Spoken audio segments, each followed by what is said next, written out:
First, there is something that is hard to make sense of amidst the horror movie that is the American economy right now.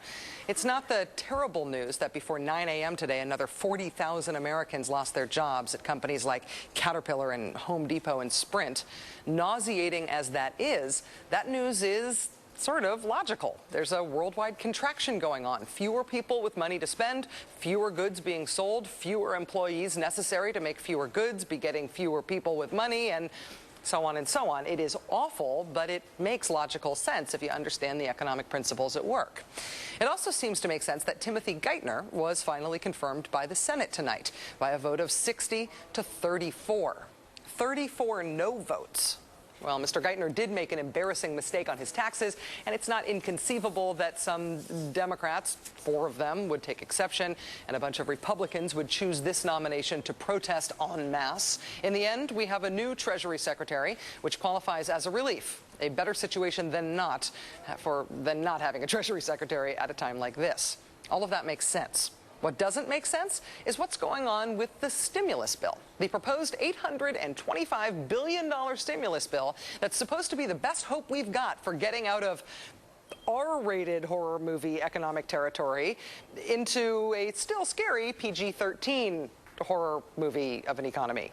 The stimulus bill started off life as a giant bipartisan compromise, right? It's a third full of tax breaks. It's got no more than 18% infrastructure investment. It's full of political giveaways to the Republicans.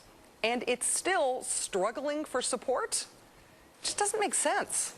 Somewhere in the deep recesses of the brain, there's a reason for this not adding up. If I could just remember.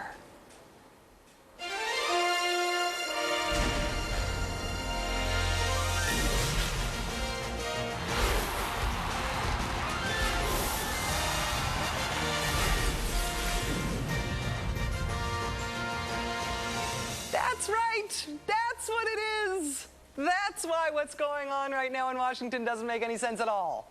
We already made a big American group decision about whose ideas we wanted to try to fix the economy. It was a Wednesday. Oh, no, it was a Tuesday. Yeah, it was a Tuesday, and Barack Obama won the election. And Democrats won really big majorities in both houses of Congress. Yes, we can, that whole bit? Yeah. Americans had a chance to vote Republican or to vote Democratic, and they voted Democratic, in large part because they thought the Republicans did not know what they were talking about when it came to the economy. So honestly, what gives with the fight over the stimulus package? The election was a de facto referendum on economic policy, and Barack Obama and the Democrats won that referendum. By John McCain's own account, the presidential election turned when the economy hit the commode. In other words, the prospect of Republican ideas being put to work to get us out of our economic trouble got the Democrats elected. It would be difficult to find a clearer example of political impotence on the economy than the current iteration of the Republican Party and its most recent presidential standard bearer, John McCain, in particular. When John McCain fake suspended his campaign to work on the bailout, and he said his best ideas for keeping us out of the next Great Depression were to cut earmarks and cut taxes, he and his party got laughed at, and then they got whomped. John McCain lost Indiana. John McCain lost North Carolina. So keep a grain of salt the size of the Rock of Gibraltar in mind as we review Senator McCain's recent public stand against President Obama's stimulus plan. Mr. McCain turned up on Fox News Sunday, an appearance that led to headlines about what he thinks should happen next on the economy. McCain wants a stimulus rewrite, and McCain says he won't vote for current stimulus package. Back to the this doesn't make sense part. According to McCain's own election postmortem, Americans' views of McCain on the economy are the reason that he's Senator McCain and not President McCain. And now he's leading the opposition to Barack Obama's economic plan? This is like signing up for a geography lesson from Miss Teen, South Carolina. On what grounds does Senator McCain object to President Obama's stimulus package? Some of the stimulus in this package is excellent. Some of it, frankly, has nothing to do. I mean, those projects and others that you just mentioned. $6 billion for broadband internet access. That will take years. $6 billion for broadband and internet access? What a waste. Who thought that was a good idea? Actually, there was this guy, John McCain, who ran for president. Yeah, when he was campaigning in Kentucky back in April. Remember that?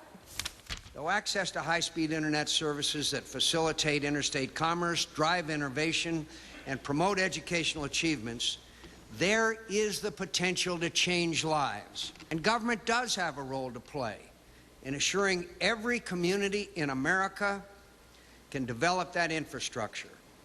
So broadband infrastructure was an awesome economic idea when candidate John McCain had it on the campaign trail. But now that it is President Barack Obama's plan, it is offensive enough that it is reason to kill the whole stimulus bill. Do you see why I'm confused? You know, but it's not just John McCain. Throughout much of last week, Republicans cited a Congressional Budget Office report as evidence that Obama's stimulus plan would not work. They said the report showed that most of the money in the stimulus bill wouldn't be spent quickly enough. It wouldn't get into the economy until after next year. One awkward but very important detail about this CBO report is that it doesn't exist. Yeah. The CBO says they ran some numbers on a small portion of an earlier version of the bill, but they did no report like what the Republicans are talking about. They did no report on the current bill that is anything like what the Republicans are alleging. It doesn't exist. Isn't there. Hasn't ever been in existence ever. That minor detail did not stop the Wall Street Journal's right-wing editorial page today from citing the non-existent report in an editorial against President Obama's stimulus bill. The Journal called the report's non-existent findings, quote, highly embarrassing for those in Congress, aka Democrats, trying to push the bill through.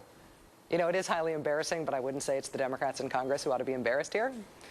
There is bad news on the economy, of course. We have known that was coming. We have known to expect it. We have been bracing for that for quite some time. It is harder to brace ourselves for political economic news that just flat out doesn't make sense, or that's flat out just made up. But that is where we are.